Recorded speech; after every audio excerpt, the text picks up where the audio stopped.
Apa artinya kubah itu? Kubah adalah langit yang diturunkan. Jadi itu kalau ini langit, begini lihatnya, diturunkan ke sini dia jadi kecil di sini. Jadi selain efek aurah lebih dekat ke Tuhan, karena langsung lihat langit, kayak kubah Istiqlal itu. Sekaligus dia, sebab lengkungan kubah itu adalah bentuk yang paling stabil di dalam teknik sipil itu. Sama seperti lengkung jembatan itu. Bentuk lengkung itu dengan sendirinya memberi stabilitas. Apa efeknya bagi umat itu?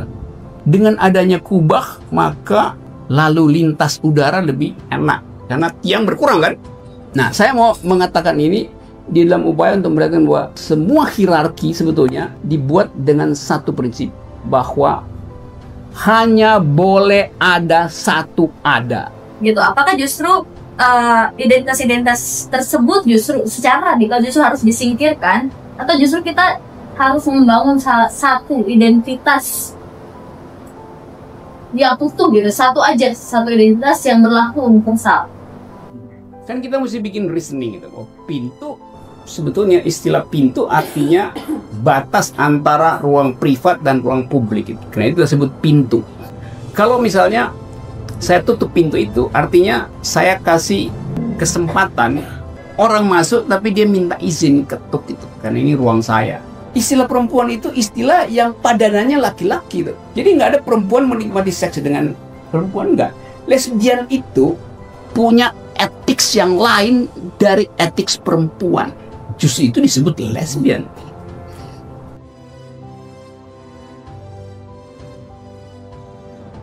Kami itu lebih ke objek, tapi kalau kita itu, benar nggak sih? Kalau kami itu lebih ke satu orang kayaknya. Kalau kita semua. Objeknya apa? Iya, suara kami, suara kita. Suara kami, suara kita. Kalau kami, suara kami lebih inklusif itu. Suara kita lebih eksklusif. Suara kami lebih eksklusif. Suara kita lebih inklusif. Itu begitu, luas predikasi. Tapi di situ ada bersembunyi yang disebut tadi politik identitas. Secara tidak sengaja kalau saya mengatakan suara kita, artinya saya masih ingin didengar.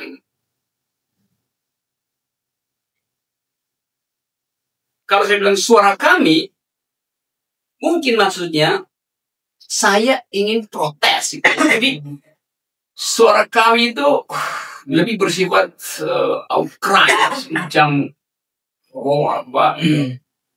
outcry. Dia lebih lembut. Saya sebetulnya berjemaah lebih pas ke suara kami. Ini suara kami, Anda seru. Dari situ ada semacam kepentingan untuk memperlihatkan bahwa suara kami itu harus saya outcry-kan, karena kalau saya berbisik gak ada yang mau dengar.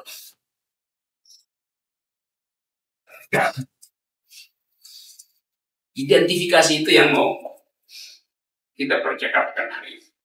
Politik identitas, dan dalam hal ini mau melihat secara lebih otentik sumber masalah dari politik identitas di dalam kasus LGBT.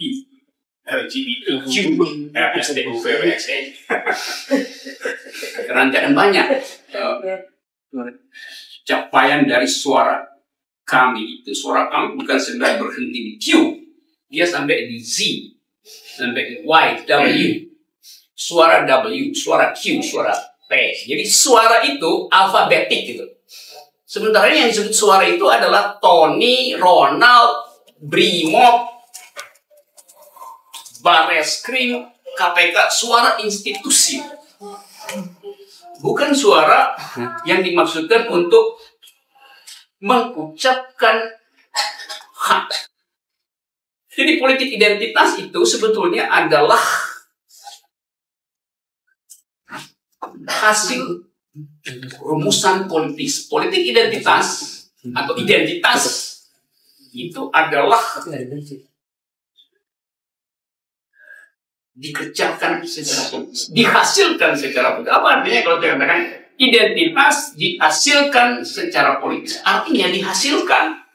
diproduksi untuk mempertahankan hierarki. Dia tidak diproduksi secara kultural.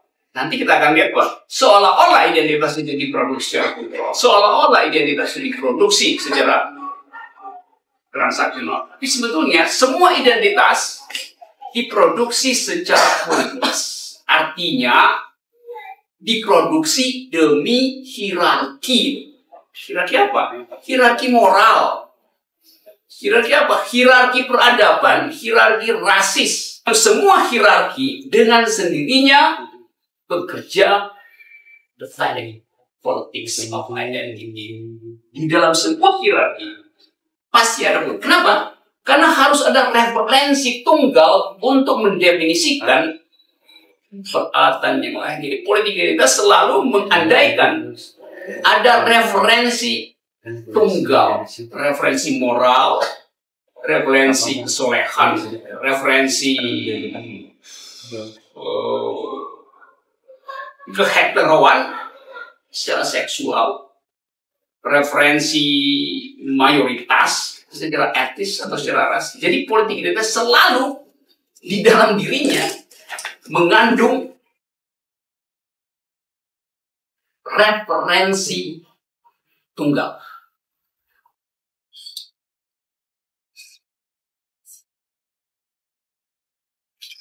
Dan referensi tunggal itu kemudian diagungkan pada petir. Kalau Anda melanggar referensi tunggal, maka petir akan mengamuk. Petir moral, petir politik, petir apa aja, petir hukum. Jadi kita sebetulnya, begitu kita masuk di dalam pendefinisian politik, maka percakapan berhenti. Setiap perumusan identitas artinya menghentikan percakapan. Begitu ada identitas, maka percakapan. Kenapa? Sebab sumber percakapan itu hilang, yaitu kesetaraan untuk bercakap-cakap dihilangkan oleh tadi referensi tunggal identitas, res. Di luar itu, Anda dilarang. Jadi politik identitas sebetulnya menghasilkan larangan melalui aturan. Jadi itu datanya. Saya menduga-duga saudara mulai merasa yang jangan kalau kita upload agenda suara kita itu juga adalah demi politik identitas pasti. Dan nanti kita akan periksa itu kenapa ada masalah di dalam semua upaya mencari politik identitas. Sampai di situ masih bisa ikuti pembicaraan kuliah ini. Bisa ya dalam suku bahasa semacam itu atau mau dinaikin atau mau diturunin. Saya punya kebiasaan lama-lama jadi abstrak. Jadi saya mau kalau mata Anda mulai nggak fokus, itu artinya Anda kekurangan aqua.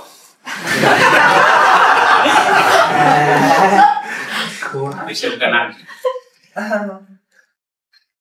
atau Sandi.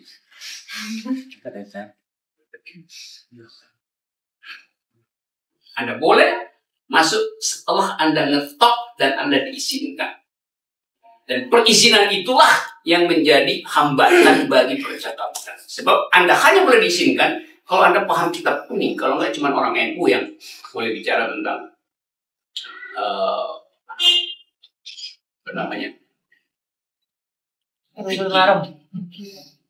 Misalnya, Anda nggak akan bisa bergaul dengan anak filsafat kalau Anda nggak tahu tentang Socrates, Plato, Aristoteles minimal. Misalnya. Ada keangkuhan di dalam relasi. Kita nggak bisa berjaya. Jadi, itu poin pertama saya. Poin kedua, jangan berbohong. Saudara Toyo saya kenal dari kira-kira abad 15. Dari tahun 1500. Ketika dunia itu belum berbentuk globe. Masih dianggap dunia itu datar. Dataran. Bukan globe, apalagi Jakarta. Yaitu kepercayaan bahwa Tuhan itu turun ke bumi yang datar Dan karena itu hanya ada satu bumi, satu dunia di mana orang harus taat pada fatwa kita ini. Tapi apa yang terjadi setelah 15 abad itu? Orang merasa bahwa ada yang nggak benar. Masa Tuhan hanya bekerja di dalam tanah datar? Di luar sana apa nggak ada Tuhan? Nggak ada tanah lain. Jadi ketika diputuskan bahwa bumi ini bulat, seluruh teologi berubah. Orang mulai merasa bahwa jangan-jangan sebetulnya akhirat nggak ada kalau bumi bulat. Dan tanpa batas, bahwa ujung dari horizon itu bukan jurang neraka, tetapi jembatan baru untuk pergi pada globe yang lain, pada planet yang lain. Bagaimana kita punya konsep tentang akhirat? Dalam ekspansi pikiran metafisik kita harus melampaui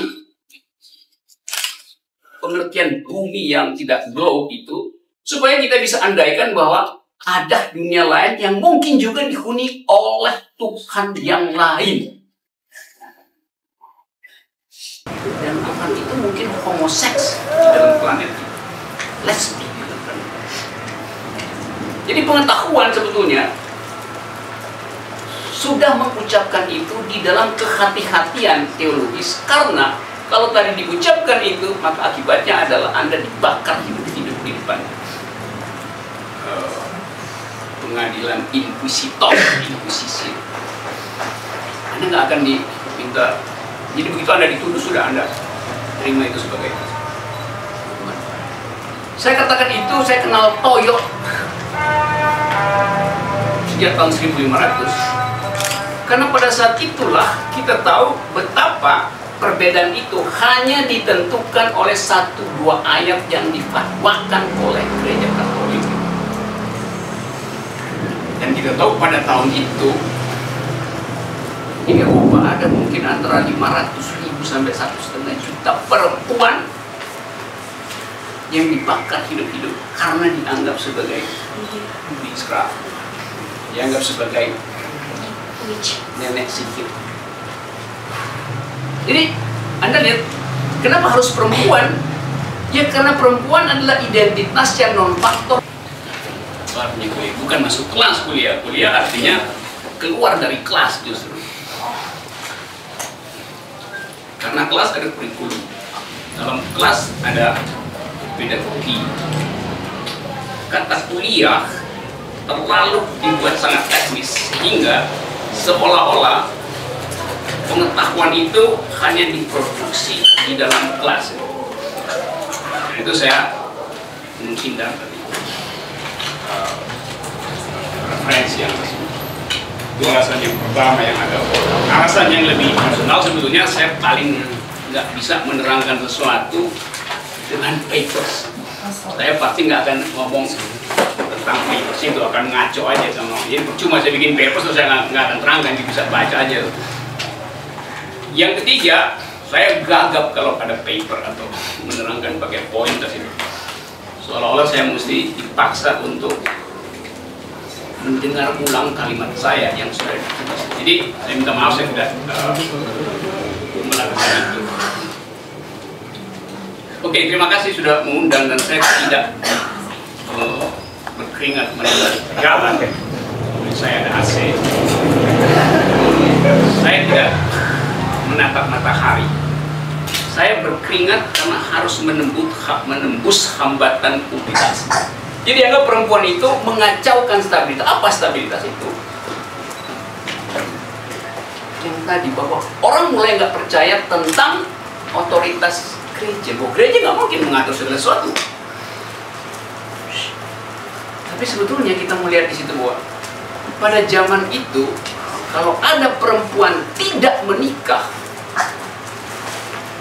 dan dia tinggal di rumah, maka dia akan dituduh oleh laki-laki tetangganya atau yang lagi naksir dia sebagai bersekutu dengan iblis. Bahwa di rumah itu gordengnya ditutup, di situ ada seorang perempuan dan perempuan itu akan dianggap sedang bersekutu dengan iblis. terus karena rumahnya terbuka. Maka jatuhlah fatwa perempuan yang sendiri tidak menikah adalah penghuni neraka. Jadi harus dibakar.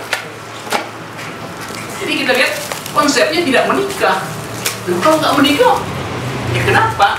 Pada waktu itu dia identitas perempuan adalah harus menikah.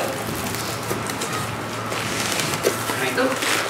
Tapi kalau kita lihat sosiologi sebetulnya kita bisa berpikir bahwa pada waktu itu sebetulnya dalam tafsir yang lain ada semacam persaingan ekonomi di antara laki-laki dan perempuan, di mana perdagangan pada waktu itu dikuasai oleh laki-laki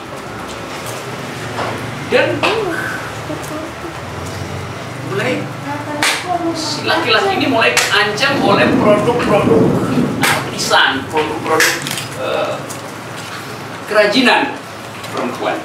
Jadi si perempuan karena dia nggak menikah, dia punya banyak waktu untuk membaca pengetahuan, dia punya banyak waktu untuk bikin pottery, bikin keramik segala macam, dan masuk ke pasar. Maka laki-laki pada waktu itu mulai tersaingi. Maka si laki-laki mulai bikin campaign. Itu adalah tempat bersembunyi setan. Jadi kita lihat alasan-alasan yang dibangun oleh ideologi bahwa seolah-olah perempuan itu kalau nggak menikah maka dia bersembunyi setan, sebetulnya adalah ketakutan laki-laki yang punya identitas absolut tadi bahwa dia sedang ditantang di dalam bidang perdagangan. Dan itu kemudian disebarkan di sebuah itu adalah pekerjaan setan, maka dibakar supaya monopoli bisa pindah ke laki-laki. Jadi ada siasat-siasat yang memanfaatkan agama, memanfaatkan moral publik untuk mendesain politik penyingkiran. Politik identitas pertama-tama adalah politik penyingkiran perempuan. Politik identitas adalah politik penyingkiran gay, politik penyingkiran lesbian, politik penyingkiran kulit hitam, politik penyingkiran ateis, politik penyingkiran liberal, politik penyingkiran komunis. Jadi di mana ada ketakutan, kecemasan hierarkis, dan hierarki itu selalu identik dengan politik patriarki, di situ bekerja politik penyingkiran. Jadi politik identitas sebetulnya dasarnya adalah upaya untuk menyingkirkan pesaing di dalam formasi peradaban, formasi. Jadi saya akan terangkan metodenya nanti. Buat sementara saya mau memberitahu itu dari awal. Jadi kita sebetulnya membayar mahal peradaban ini atas ongkos politik hierarki dari abad 15. Gitu Toyo, Resto sama Toyo, kalau gue kenal tahu dia. Nah, kita sekarang ada di dalam keadaan yang berubah. Mungkin di bagian 3 dari kuliah ini, lalu kita masuk ke dalam percakapan. Yaitu bahwa ide, pikiran ditransmisikan di dalam model komunikasi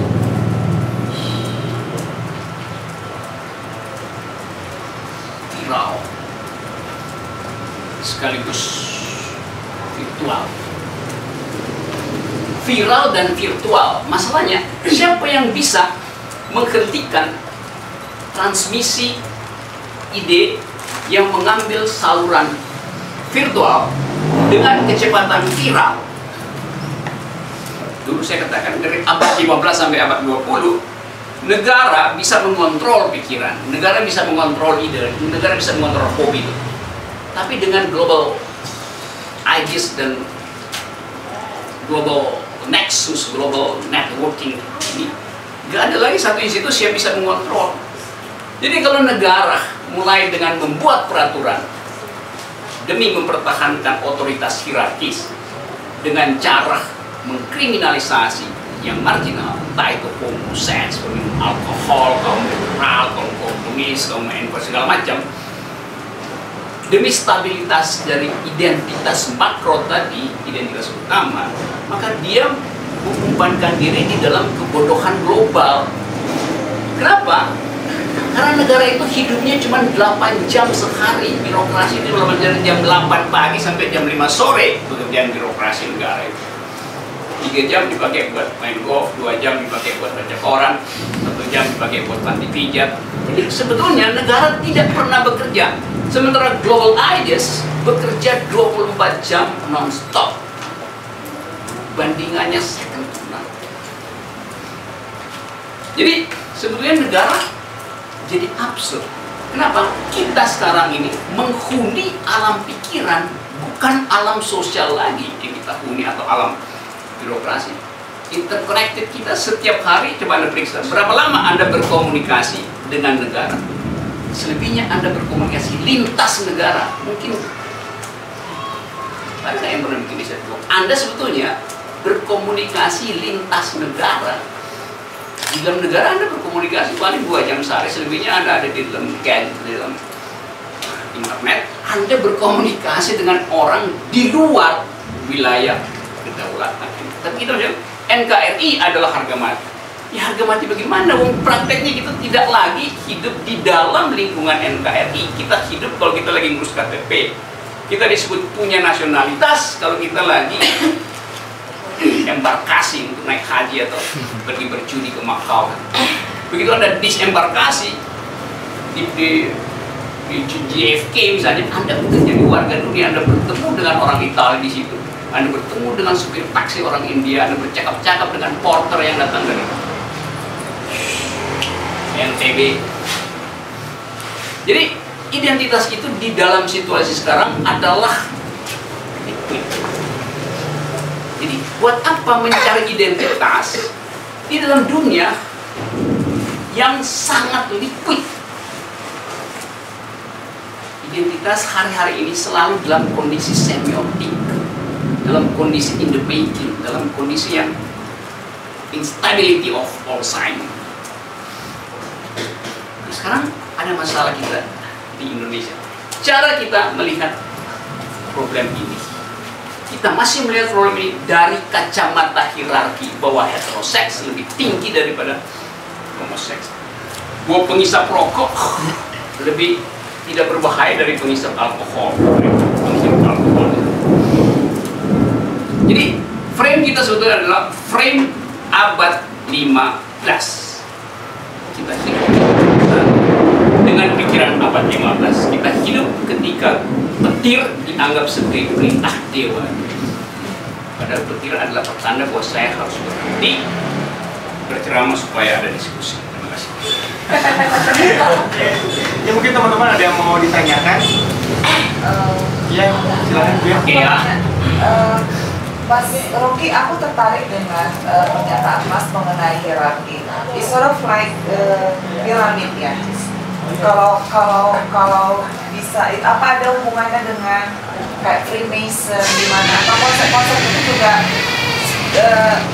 ini itu juga apa namanya terinspirasi dari yang bentuk segitiga itu, bahwa ada hierarki sehingga seperti yang Mas bilang tadi, pada abad terdahulu laki-laki sebagai pemegang identitas absolut, dia yang benar-benar ingin merajai yang di atas, sehingga dia menyingkirkan perempuan, menyingkirkan homoseksual dan lain sebagainya. Itu gimana? Iya, dulu yang udah mau tiba di atas hierarki itu adalah Asia dari Alexandria, ahli matematika.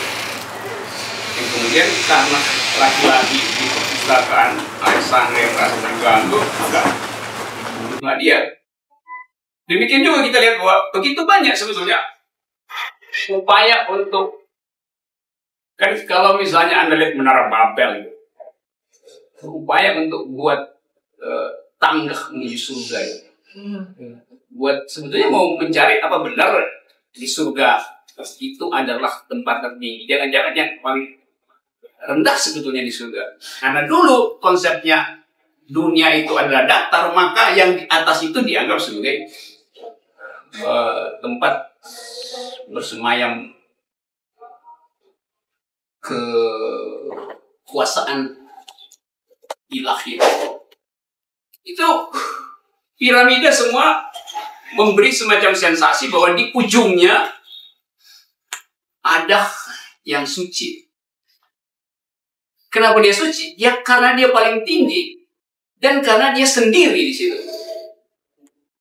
Jadi apa? Apa yang disebut konsep tinggi tadi di dalam dunia yang tadi liquid, bahwa kalau Anda lihat orang potong tumpeng sekarang, yang dia potong pertama adalah pucuknya itu.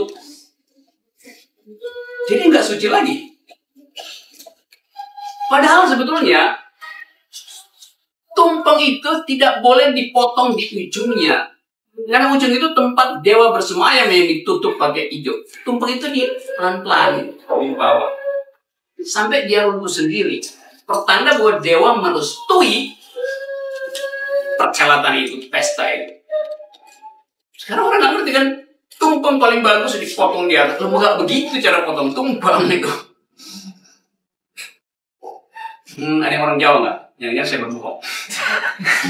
Banyak orang Jawa yang nggak tahu juga mungkin. Jadi berbagi lah, Anda nggak tahu, jadi Anda nggak terganggu dengan struktur tumpeng itu. Ya, segala macam, primaton, segala macam, untuk mereka selalu mengarahkan. Kalau Anda perhatikan arsitektur Yunani gedung itu nggak ini, dia selalu datar. Nah, di Yunani tuh gini kan tiangnya tuh. Ya. Jadi nggak ada konsep kesucian yang maha esa. Semua dewa bisa dipindah-pindahin. Ada dewa yang tadinya suci tapi kemudian, jadi kita sebetulnya punya sumber lain untuk mengatakan bahwa konsep hierarki itu nggak pernah ada tuh di dalam kebudayaan Yunani tuh. Misalnya anggota DPR dulu di Yunani, kalau menjadi anggota DPR itu nggak perlu kampanye, nggak perlu bikin baliho segede-gede Ka'bah. Nggak perlu. Kenapa? Sebab di dalam polis Yunani semua orang itu dianggap sama dan setara. Jadi anggota DPR ya diundi aja. Sekarang 5 orang pergi ke sana. Kenapa diundi? Ya karena sama-sama, pengetahuannya sama, dianggap setara di dalam pengetahuan publik. Jadi nggak perlu dipilih. Kalau dipilih artinya ada hierarki. Kalau di sini kan dipilih, kenapa? Yang terpilih yang punya modal lebih besar. Jadi dia dipilih karena punya pengetahuan. Jarang dia dipilih karena punya uang. Nanti pemilihan berikut Anda dipanggil pulang, dipilih lagi, diundi lagi, mungkin di sebelah kiri ini pertama, ini diputar aja. Dengan pengandaian kita semua sama. Karena itu siapapun yang dikirim ke parlemen akan mewakili kita semua. Nggak ada hierarki. Abad 15 tadi, Anda mulai lihat misalnya bangunan-bangunan ibadah itu mulai ada kubah. Jadi dia dibikin. Apa artinya kubah itu? Kubah adalah langit yang diturunkan. Jadi itu kalau ini langit, begini lihatnya, diturunkan ke sini jadi kecil di sini. Jadi kubah itu, apa namanya, dome itu, ya dome ya, Pak. Ya kubah ya namanya. Kubah itu atau arknya itu yang bentuk ark itu. Ark satu ya, ini kubah ya dome. Kubah itu adalah pernyataan bahwa kalau Anda ada di dalam kuil, dalam gereja, Anda sedang ada di bawah langit. Karena bentuknya dari langit. Dan karena itu dilukislah di situ orang suci di atas langit. Kan? Nah, perubahan arsitektur itu dari bentuk datar tadi ke kubah sebetulnya punya efek, selain efek aura lebih dekat ke Tuhan, karena langsung lihat langit. Kayak kubah Istiqlal itu. Sekaligus dia merubah cara orang mengatur ruang. Kalau dia dulu begini atapnya, saya mesti taruh kira-kira 1, 2, 3, 6 pilar untuk nopang ini. Tapi kalau kubah saya perlu 4 aja. Sebab lengkungan kubah itu adalah bentuk yang paling stabil di dalam teknik sipil itu. Sama seperti lengkung jembatan itu. bentuk lengkung itu dengan sendirinya memberi stabilitas. Jadi kalau Anda bikin rumah pakai kubah, Anda cuma butuh 4 titik untuk nahan kubah itu. Kalau Anda begini, nggak mungkin 4, Anda harus tambah 3. Karena dia lebih mudah cracks tuh, kubah. Oke. Apa efeknya bagi umat itu? Dengan adanya kubah, maka lalu lintas udara lebih enak. Karena tiang berkurang kan? Berarti lebih mudah sebetulnya kita tidur nyenyak di ruang ibadah itu. Karena lebih adem. Jadi sebetulnya kubah itu membuat kita tidur aja, nggak usah berdoa. Karena akan pulas di situ kan. Kalau Anda tidur, Anda tidak berbuat crime. Jadi lebih baik tidur di rumah ibadah daripada mondar-mandir di sekitar dan berbuat kriminalitas karena anginnya sepoi-sepoi. Nah, saya mau mengatakan ini di dalam upaya untuk memperhatikan bahwa semua hierarki sebetulnya dibuat dengan satu prinsip, bahwa hanya boleh ada satu ada. Bisa nangkap Pak kalimat saya? Yaitu yang berpucuk di tip poinnya itu di dalam iceberg dari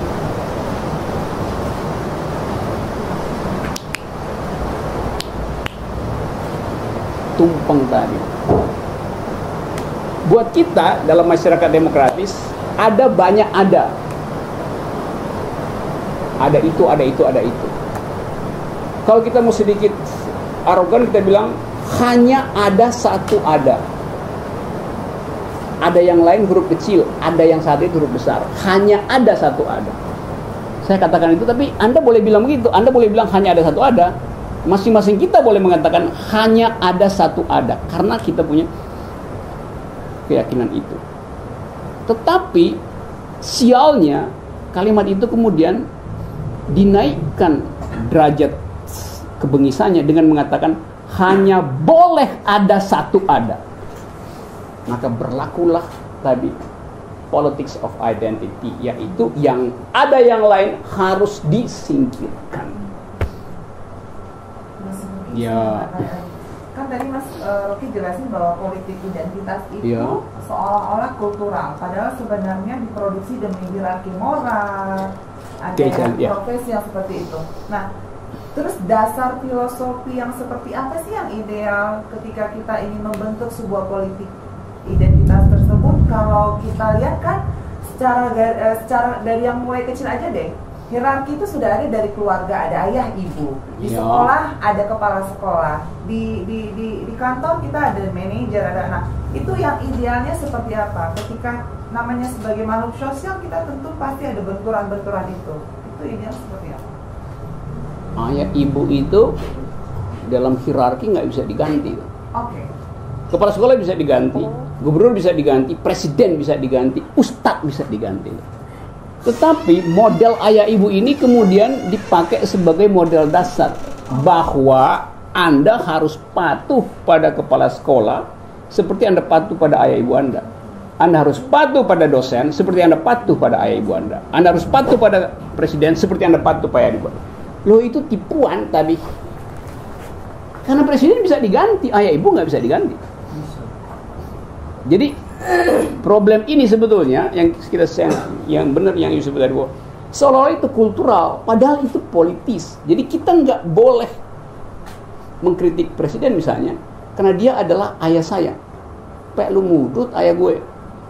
Ayah saya nggak bisa diganti, Anda bisa diganti presiden. Itu dasar tipuan sosiologisnya sebenarnya di situ.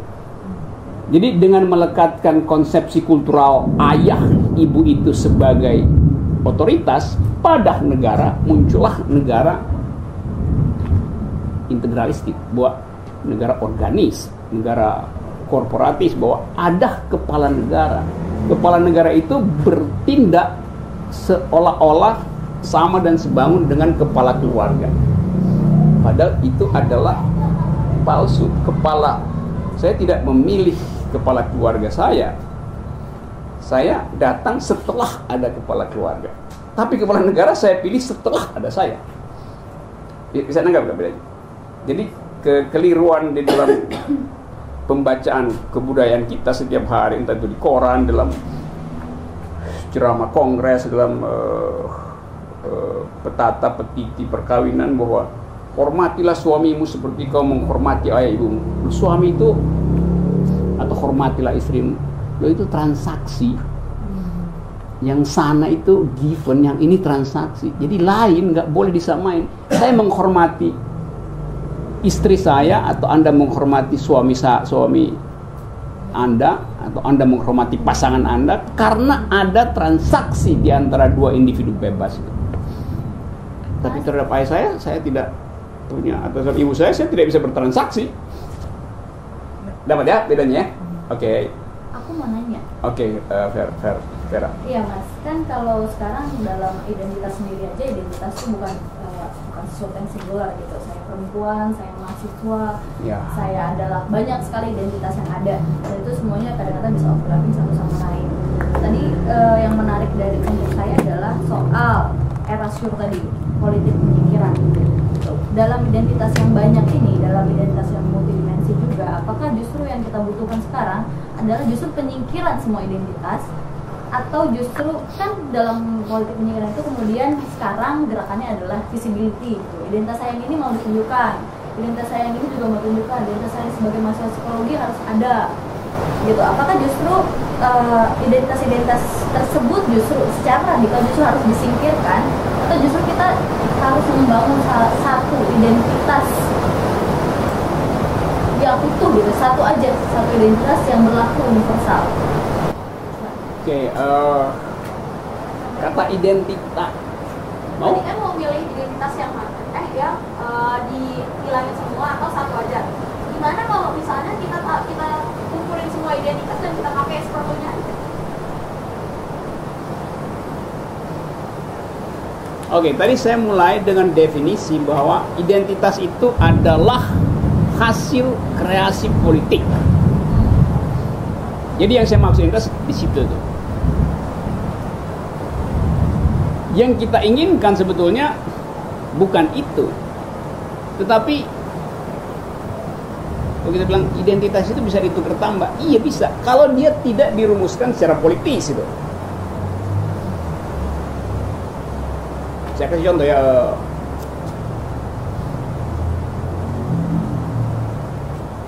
Kalau misalnya masyarakat heterogen memusuhi masyarakat yang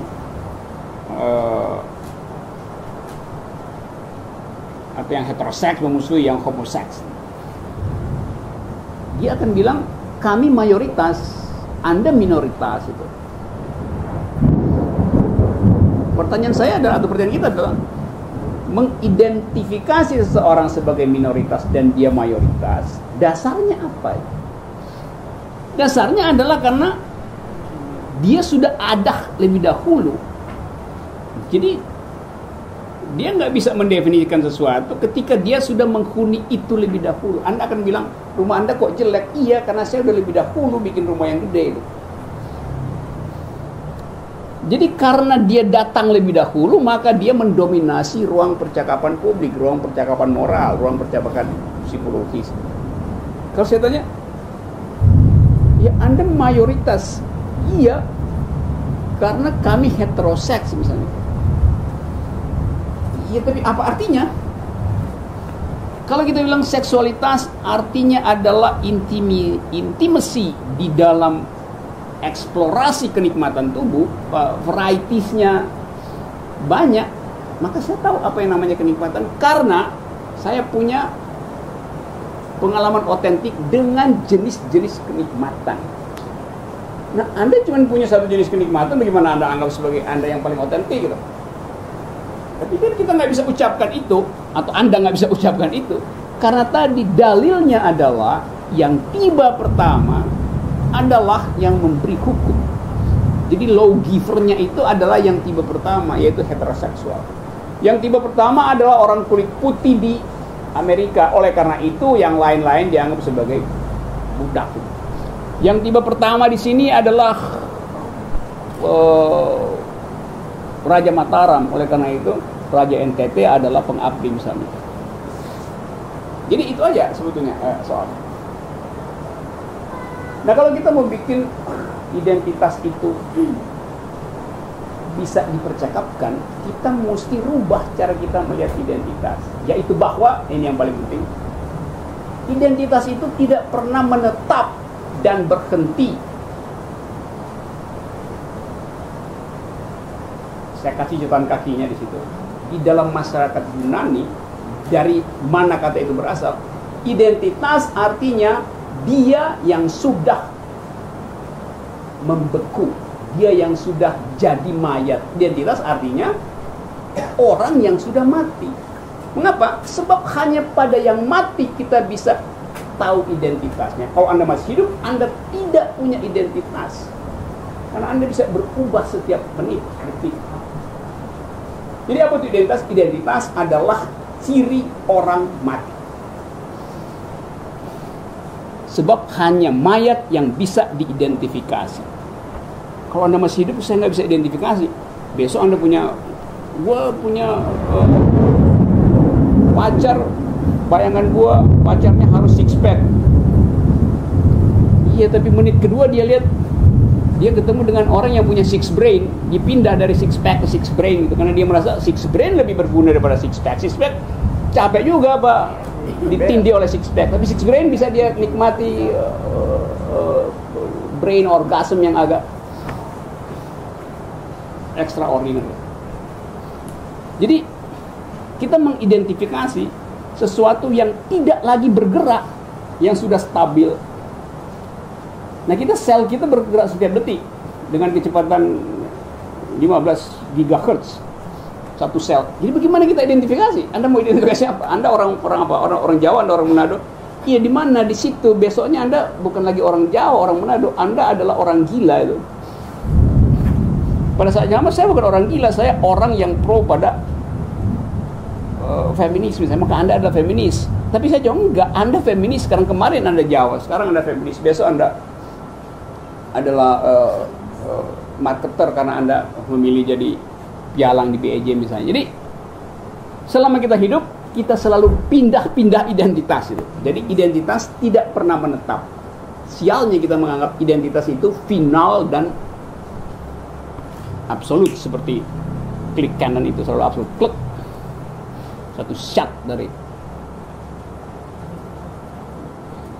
dihentikan oleh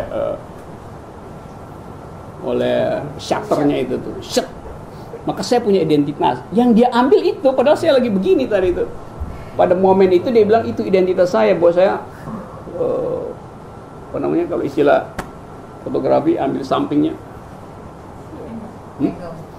Bukan, ada istilahnya tuh. Terang apa itu, angle ya angle. Jadi tampak samping, tampak depan, atau tampak 45 derajat. Apa namanya? Ada istilah dalam fotografi. Ya. Enggak, istilah ya Latin, saya nggak tahu istilah Inggris. Jadi identitas hanya milik dari mayat dan fotografer. Kita nggak mungkin, kita liquid, saya bisa maki-maki dia, tapi besok saya ingin bercumbu dengan dia. Saya bisa tiba-tiba senang pada dia, tapi besok saya lihat, aduh, rumit gitu. Dan dosen yang saya puji-puji ternyata plagiat gitu. Jadi berubah terus cara kita. Jadi kita berorientasi di dalam satu medan magnet yang pulse-nya itu multi-stage dan yang multipolar. Nah, kita ada di dalam kawasan itu yang hendak distabilkan oleh doa, hendak distabilkan oleh undang-undang pornografi, hendak distabilkan oleh satu ayat suci, hendak distabilkan oleh keputusan Kongres. Nggak mungkin distabilkan keadaan itu. Oke, nanti saya masih naik sedikit lagi soal metodenya kalau masih ada pertanyaan, tapi saya berhenti sebentar. Silakan diskusi dikit-dikit ya saya. Mungkin ada pertanyaan lagi? Iya. Tadi kan katanya yang menentukan itu yang datang lebih dulu. Gimana kalau misalnya saya lihat sejarahnya di Asia Tenggara kan yang misalnya gender, yang queer, terus yang homoseksual itu kan dianggapnya sebelumnya biasa. Sebelum tahun ada yang civil movement di Amerika, dia kan yang bawa istilah atau agama-agama samawi yang datang terus bilang praktek homoseksual, praktek lesbian ini salah gitu kan. Padahal kan yang datang lebih dulu justru yang budaya kita loh, yang biasa aja lah, kayak misalnya orang Bali gitu, tetenya kelihatan kan nggak masalah. Tapi kenapa malah yang datang terakhir dan dia mempunyai knowledge yang nggak baik, terus kok dia bisa jadi begitu, kenapa? Itu jangan tanya ke saya. Saya nggak tahu kenapa mereka begitu. Saya udah terangin kenapa nggak boleh begitu, karena itu semua palsu. Karena mungkin karena mayoritas juga ya, bagaimana budaya agama yang besar memaksakan kepada agama yang kecil, mungkin itu salah satu contoh. Ada mayoritas yang saya sebut tadi ya, karena mayoritas Dia besar menekan yang kecil, mungkin ya. Saya pernah dengar juga seperti itu, bahwa ada satu kebudayaan tertentu yang besar, seperti misalnya Kristen lebih besar dari Hindu ya, dari orang Bali yang jadi saya Kristen. Jadi karena kami besar, kami berusaha untuk menekan yang kecil, untuk mungkin seperti itu. Gitu nggak Mas? Bisa seperti itu nggak? ya itu yang saya sebut tadi. Sumber dari hierarki itu adalah mayoritarianism, yang sebetulnya salah kaprah tadi, karena dia merumuskan kemayoritasan dia berdasarkan satu value aja.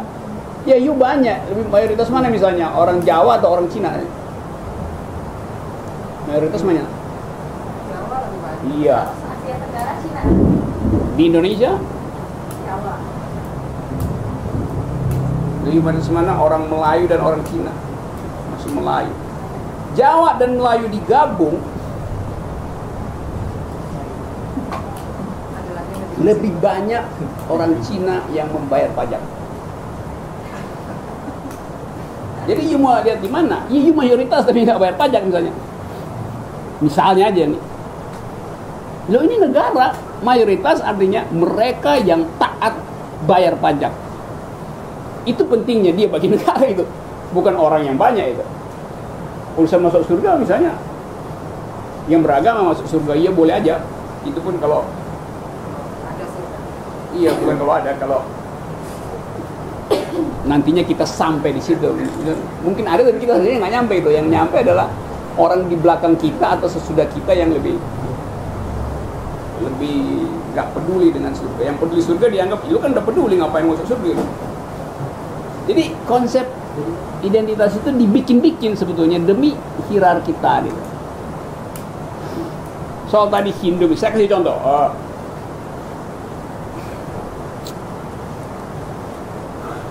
Di dalam perselisihan etnis antara Hindu dan Muslim di India,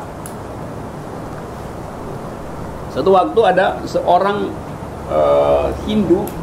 seorang India yang beragama Islam.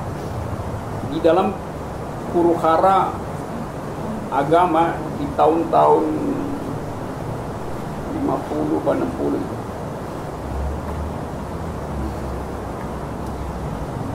Si orang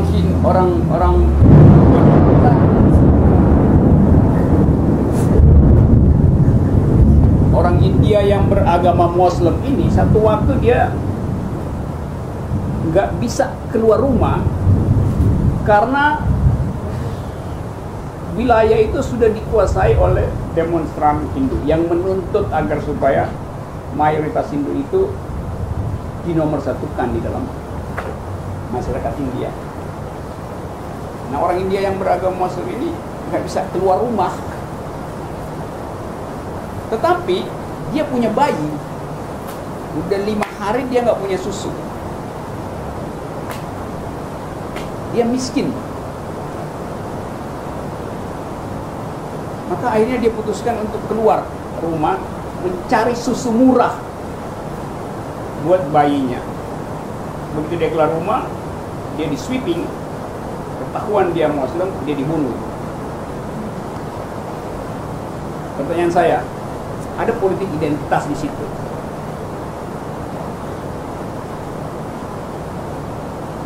Tapi masalahnya bukan di situ. Masalah saya adalah, atau masalah kita adalah, apakah si India yang Muslim ini mati karena dia Muslim minoritas atau mati karena dia miskin minoritas? Gimana gitu bukan? Udah miskin minoritas lagi. Selesai hidup lo. Dia mati karena miskin. Jadi yang minoritas di situ bukan Muslimnya, tapi karena dia proletar miskin. Kalau dia Muslim kaya pada waktu itu, dia bisa pakai Gulfstream, pesawat jet pribadi untuk beli susu di Mall Kalibata dan balik lagi. Nggak ada nggak ada soal kan? Jadi karena dia miskin, maka dia tersingkir di dalam pertarungan itu. Jadi kita nggak bisa, ya lu Hindu sih enggak, karena dia adalah you Muslim enggak, karena you miskin maka you jadi korban. Jadi Anda lihat bahwa identitas itu selalu dalam kondisi oscillating, getar terus dia. You nggak bisa stabilkan identitas itu. Bisa nangkap ya? Contoh. Ada yang lain? Ini sampai jam berapa ya? Sampai jam 6. Jam Sampai diusir sama ketua RT. Gitu. Baik. Ya oke, silakan April. Tapi jangan kita bisa diskusi ya, jangan ke saya. Ya. Ya sebenarnya diskusikan karena dari percakapan dengan teman-teman yang Nadia banyak terjadi kasus di mana mereka dipermasalahkan karena sebenarnya secara finansial dan adalah orang-orang yang lebih terpelajar, lebih berpendidikan dan lebih mempunyai kepedulian kepada lingkungan sosial. Dan biasanya friksi terjadi ketika mereka mampu menunjukkan bahwa mereka punya kesadaran sosial, mereka bangun panti asuhan, mereka bangun sekolah. Pada satu titik mereka punya prestis sebagai sebuah komunitas. Nah, ketika komunitas itu mulai dikenal sebagai bagian masyarakat yang punya kontribusi lebih tinggi daripada masyarakat yang lainnya, itu dianggap bahwa mereka media, bahwa mereka berbeda dengan Islam kebanyakan, dan kemudian tapi ini laporan yang tidak resmi, teman-teman mengatakan bahwa sebenarnya ini lebih ke faktor penguasaan ekonomi. Nah, yang menjadi pemikiran kita pada waktu itu adalah mengapa pemerintah tidak bertindak? Padahal ini hanya masalah ekonomi saja yang dibalut dengan alasan-alasan perbedaan mainstream dalam kepercayaan. Kalau saya sendiri pribadi percaya bahwa bahwa Tuhannya siapa, nabinya siapa itu bukan negara. Saya percaya bahwa negara seharusnya mampu melindungi warga negara apapun agamanya. Dan perihal bahwa apakah MUI menetapkan Ahmadiyah itu bukan mainstream Islam, itu bukan hak MUI ya. Antara kutip bahwa kalau kita mengikuti Al-Azhar atau kalau kita mengikuti keputusan yang di Arab Saudi itu sendiri, sebenarnya tidak ada yang mengatakan bahwa Ahmadiyah tidak Islam. Nah, pertanyaan kita adalah mengapa negara dan mengapa kita mengatakan bahwa itu sebenarnya tidak perlu dibicarakan perbedaan mainstreamnya. Kenapa tidak kita angkat bahwa yang jadi masalah adalah faktor-faktor pendidikan korupsi itu saja? Ya. Oke, siapa yang mau tanggap itu? Oke, kalau ada perintah bahwa pintu harus ditutup kembali. Udah. Kan kita mesti bikin reasoning gitu. Oh, pintu sebetulnya istilah pintu artinya batas antara ruang privat dan ruang publik itu. Karena itu disebut pintu.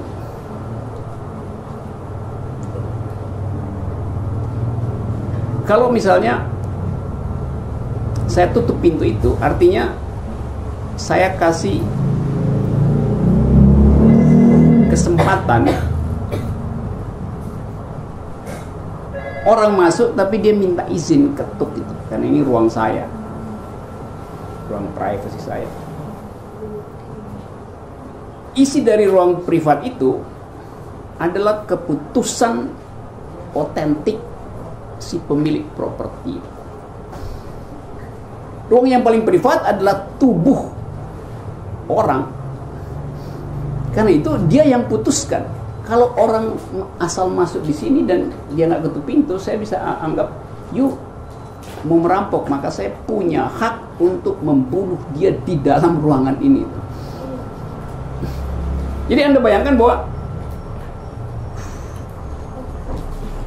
interior yang paling merdeka adalah self saya, self Anda, my inner self. Itu nggak boleh diurus oleh self yang lain, apalagi oleh yang non-self, yaitu negara, moralitas publik, komunitas agama, aturan bermasyarakat, dan sebagainya. Kenapa? Karena saya ada di dalam wilayah interior saya. Kalau saya keluar jalan, berlaku keputusan publik itu. Yang di dalamnya saya ikut membuat, tapi di sini you harus berhenti untuk mempersoalkan apa aja itu. Nah, itu sebetulnya inti dari hidup berdemokrasi, bahwa wilayah paling intim itu adalah wilayah non-intervention, Jadi sebetulnya masalah yang kita debatin tadi adalah kita belum pada tingkat menikmati krem de la krem dari demokrasi. Jadi sebenarnya kita buta huruf demokrasi. Kita pada tahap buta huruf demokrasi. Nah, kebuta hurufan itu tadi yang Anda anggap sebagai berbahaya di dalam masyarakat yang buta huruf demokrasi. Saya upload value self internal saya. Saya bilang, saya seorang gay, saya seorang lesbi. Yang sana akan nilai kita secara moral, bukan secara konstitusional, bahwa di dalam negara Indonesia tidak dibedakan antara warga negara hetero dan warga negara homo. Yang dibedakan adalah warga negara pembayar pajak dan bukan pembayar pajak, itu aja. Bahkan tidak dibedakan Anda Muslim atau Anda ateis, nggak dibedakan. Di dalam faktanya dibedakan karena terus tadi sejarah. Tapi konstitusi kita nggak bilang begitu. Konstitusi kita cuma bilang negara Republik Indonesia berdasarkan kedaulatan rakyat. Tok. Titik, full stop. Tidak disebut berdasarkan kedaulatan etnis, tidak disebut berdasarkan kedaulatan agama, tidak disebut berdasarkan kedaulatan akhirat, kedaulatan rakyat. Artinya radikal demokrasi. Itu yang kita nggak paham. Jadi itu yang mesti kita percakapkan. Oleh karena itu, suara kita sebetulnya harus ada di dalam aura itu. Jadi semua jenis intoleransi itulah yang menjadi sumber dari kenapa agenda itu kosong. Jadi Anda nggak hanya berjuang demi otonomi tubuh, tidak, demi otonomi suara yang lain, the marginals, the environmentalist movement, apa namanya tadi, animal liberation. Jadi itu semua adalah suara yang bukan tidak terucap, yang tertahan karena kita illiteracy di dalam demokrasi. Jadi kita mesti perluas ruang demokrasi, baru kita bisa merasa bahwa oke, kita punya hak untuk mengucapkan itu. Jadi harus dibalik cara melihatnya, bahwa selama ruang demokrasi itu tidak dibuat atau saya rumuskan saya terbalik, selama ruang demokrasi itu tidak didesakralisasi, maka kita akan disakralkan oleh mereka yang menguasai ruang demokrasi. Kita disakralkan, artinya kita harus dibuat suci. Padahal kita bilang enggak, demokrasi itu justru tempat di mana orang tidak suci bisa bercakap-cakap. Kalau Anda suci, Anda nggak perlu demokrasi itu. Inti dari demokrasi adalah kita bisa berbuat salah dan harus berbuat salah. Validilisme itu adalah dalil demokrasi. Hanya mereka yang bisa berbuat salah yang boleh menghuni demokrasi. Karena demokrasi justru disiapkan untuk mengatasi validilisme itu. bahwa saya berbuat salah, demokrasi akan mengoreksi. Jadi itu dalilnya. Nah,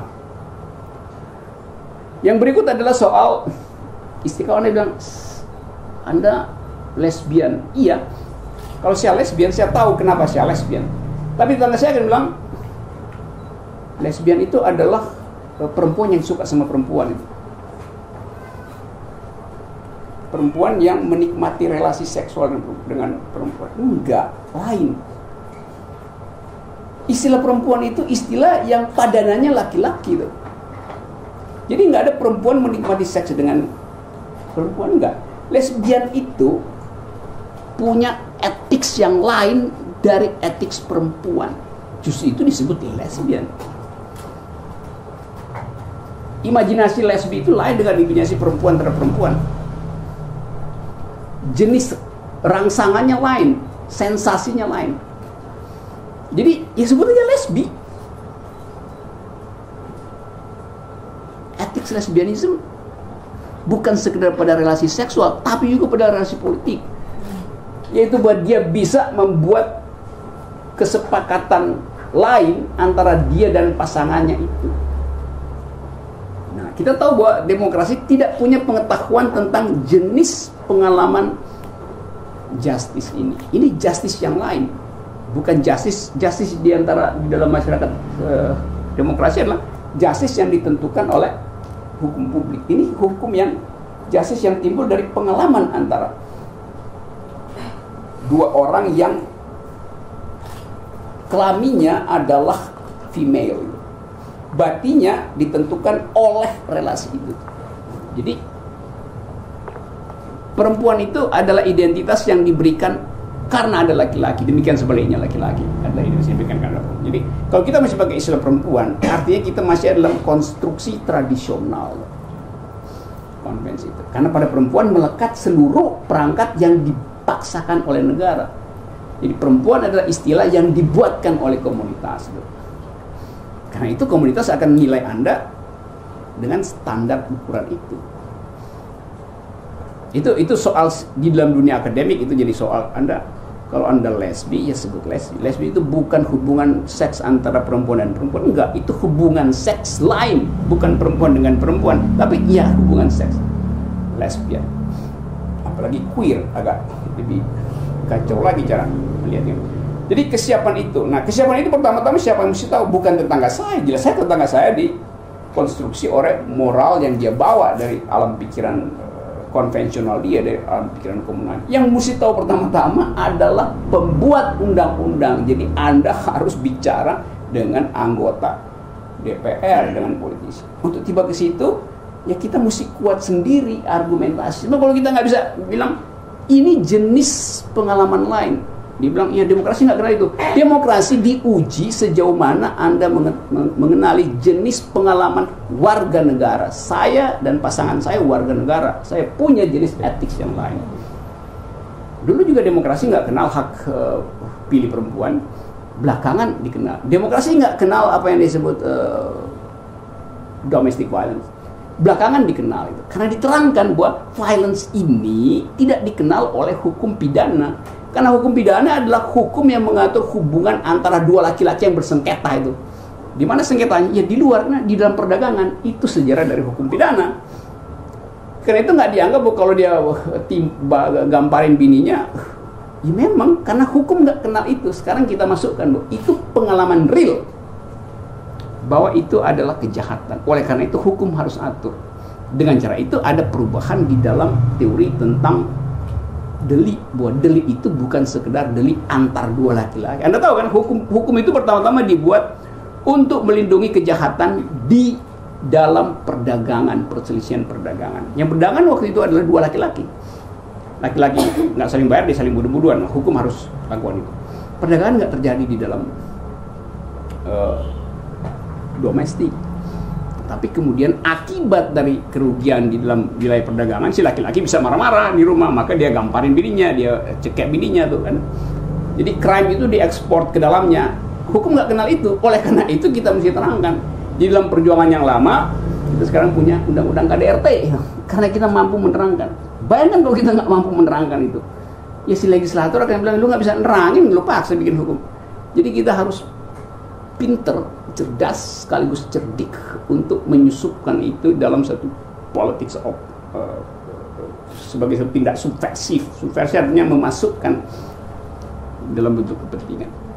Jadi itu pekerjaan formalnya mengikuti kemampuan untuk mengargumenkan ide, sekaligus tadi pekerjaan advokasi itu. Nah ini pekerjaan advokasi di antara kita.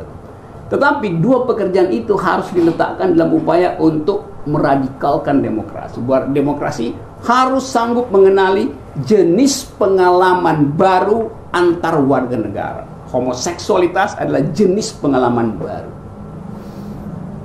Nanti juga demokrasi akan berkembang buat pengalaman baru antara dua ekor anjing adalah juga pengalaman demokratik. Kenapa? Karena ethics evolves. Sekarang di Perancis orang mulai ada proposal untuk menganggap bahwa binatang piaraan itu harus dinyatakan sebagai citoyen, sebagai warga negara. Di Amerika udah, tapi anjing cuma dicatat di dalam kartu keluarga. Anjing adalah keluarga Anda, mesti dicatat sebagai anggota keluarga di beberapa negara bagian Amerika. Tapi belum dianggap warga negara.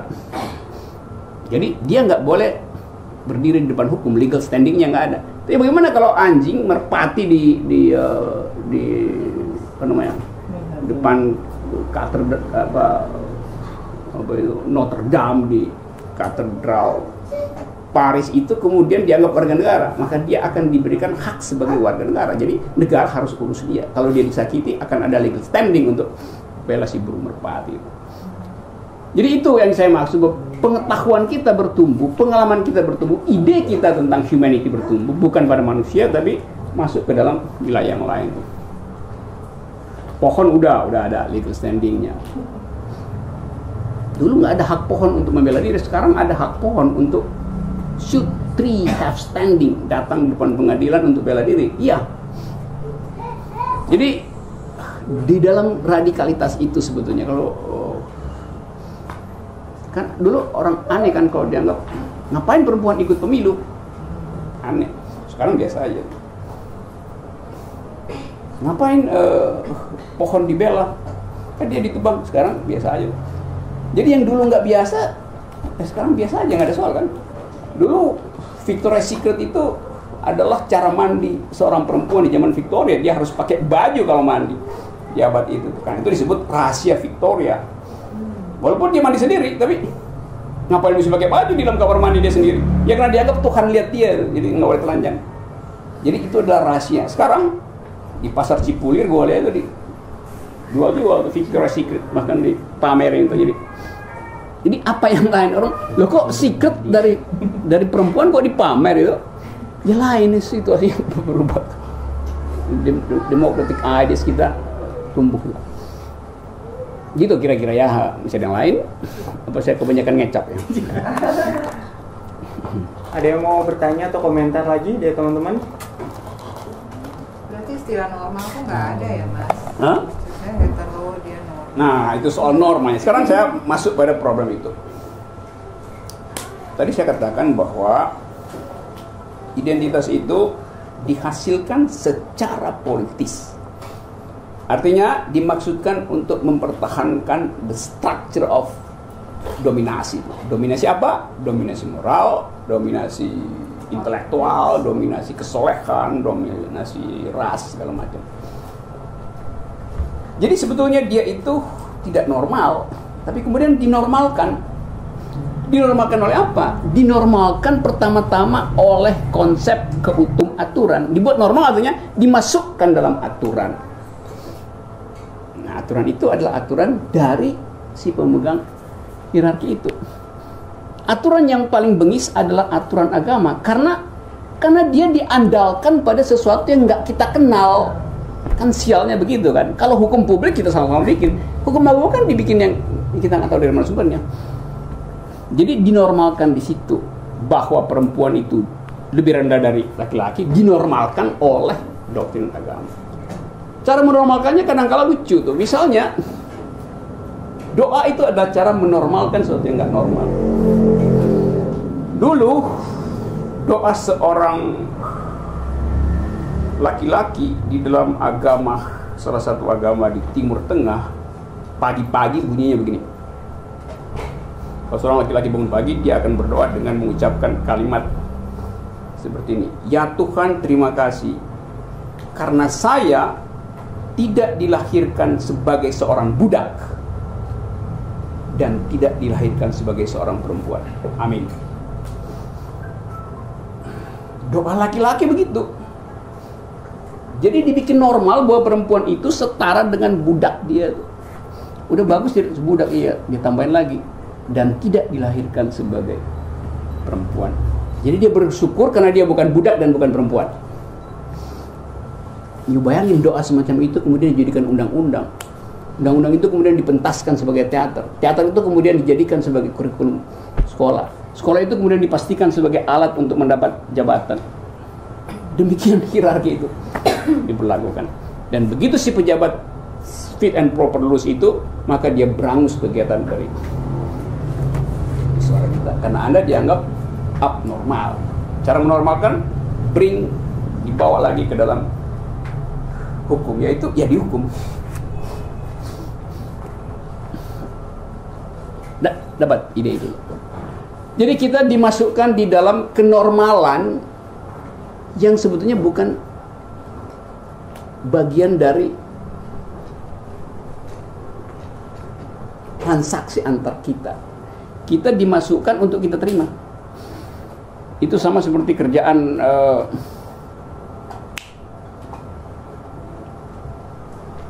Prokratus. Dulu ada raja di Yunani namanya Prokratus. Raja itu dianggap raja yang baik karena dia sekaligus kepala agama, kepala pemerintahan, kepala masyarakat. Setiap hari raja itu, setiap malam si raja itu mengundang satu orang warga negara untuk tidur di ranjang dia yang terbuat dari emas. Ranjang sang raja. Maka dia terkenal sebagai raja yang baik. Tetapi yang terjadi apa sebenarnya di kamar tidur itu? Setelah si tamu itu jalan lewat belakang, dia nggak akan masuk pintu situ karena ditutup kuncinya oleh si raja. Maka si raja persilahkan si warga negara tadi, tidurlah senyenyak-nyenyakmu tuh. Ya dia tidur si warga negara kan. Bayangin zaman itu penduduk disuruh tidur di ranjang raja itu King's Coil kali ya, Pak. Mereknya kan. Dia berbahagia. Malam-malam si raja ngintip, dia lihat kalau yang tidur di situ lebih panjang dari ranjangnya, dia gergaji kaki si penduduk itu. Kalau lebih pendek dari rajanya, ditarik supaya fit and proper dengan ranjang itu. Jadi normal artinya ngikuti ranjang si raja. Apakah itu raja yang adil? Dibilang adil. Adil artinya Anda saya jamu tidur tapi harus fit and proper, pas dengan ranjang saya. Kalau Anda lebih panjang dari ranjang saya, kaki Anda saya gergaji. Kalau Anda lebih pendek, saya tarik supaya jadi ususnya putus juga. Itu yang terjadi di dalam proses yang saya sebut tadi, normalisasi, the bed of proskutas. Itu terjadi di sini. Di dalam apa? Di dalam khotbah-khotbah agama yang menghina perbedaan. Di dalam hukum yang menganggap bahwa standar keadilan itu adalah yang ditentukan oleh mayoritas. Di dalam semua soal berlaku semacam ranjang proskutes. Tetapi kita tetap anggap itu kan raja yang baik. Iya, baik berdasarkan norm yang dia buat sendiri. Jadi saya berharap supaya jangan kita pahami agenda ini sebagai agenda yang eksklusif, agenda yang apa namanya? Iya, bukan, maksud saya agenda yang kecil. Ini agenda besar tentang value di dalam hubungan antar manusia. Jadi suara kita harus menjadi suara semua mereka yang mengalami ketidakadilan di ranjang Raja Proskutes. Terima kasih. Mas, Rocky, aku jadi ini dari penjelasan tadi, kayak misalnya seperti yang Raja yang tadi Mas jelaskan, bahwa mereka menganggap itu adil gitu. Kemudian adanya perubahan dari yang konsep normal, dari yang abnormal. Nah, saya jadi mempertanyakan di mana itu istilah yang nama yang kita sebut akal budi, nurani, insting manusiawi kita itu tuh dalam political identity yang Mas jelaskan itu di mana? Gitu. Ada. Tadi saya nggak dapat.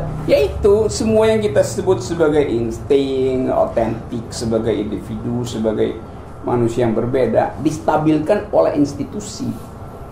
Jadi akhirnya kita upload seluruh kepentingan kita, lalu dibuat seragam di dalam institusi itu.